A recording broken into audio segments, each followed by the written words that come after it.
Ce transitaire a volé mon colis. Avant de vous raconter la suite de l'histoire, si c'est que tu as envie de faire l'e-commerce et réussir dans ce business, j'ai écrit un guide qui te permet de te lancer en e-commerce en Afrique. Si tu veux avoir le guide, écris e-com, je t'envoie directement le guide dans ton eBay.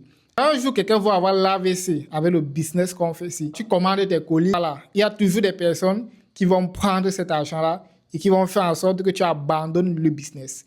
Alors, je vous explique comment un transitaire a volé mon colis.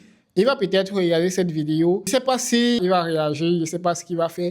Mais moi, je vais admettre qu'il a volé mon colis parce que après la discussion avec lui, c'est ma conclusion. J'avais un transitaire avec qui je travaillais normalement. Tout se passait bien. C'était un transitaire fiable qui a déjà travaillé avec plusieurs personnes.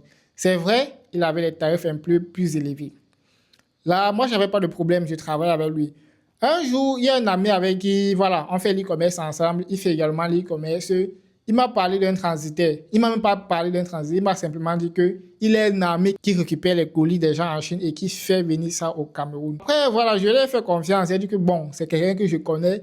Il ne peut pas me donner un blagueur. Alors, j'ai confirmé le vrai tout. Quand j'ai contacté la personne, la première des choses d'abord, c'est que quand je contacte la personne, la manière qu'il est enthousiaste, il me fait les voix. Donc, pour dire, en fait, pour me pousser, en fait, à collaborer avec lui. Si c'est que vous voulez collaborer avec quelqu'un, surtout pour les gros marchés, si vous voyez que la personne est trop enthousiaste, qu'il en fait plus que ce qu'il faut avoir des doutes. J'ai quand même fait confiance. Bon, vu que j'étais surchargé à l'époque, j'ai pas pris le temps de réfléchir pour évaluer la personne.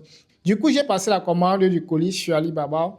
Et ce qu'il avait dit là va aider pour la suite de l'histoire. Parce que le fournisseur chez qui je passe la commande, ce n'est pas la première fois que je passe la commande chez lui. J'ai déjà passé des dizaines de commandes chez le même fournisseur. Du coup, j'ai passé la commande d'un produit.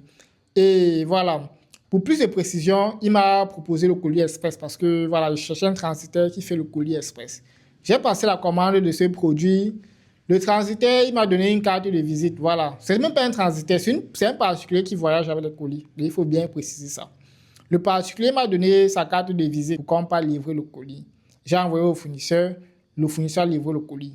Après 3 jours, je demande à la personne, est-ce que le colis est arrivé? Un transitaire, pour aller vérifier le colis, il faut qu'il quitte de sa ville pour aller vérifier le colis quelque part.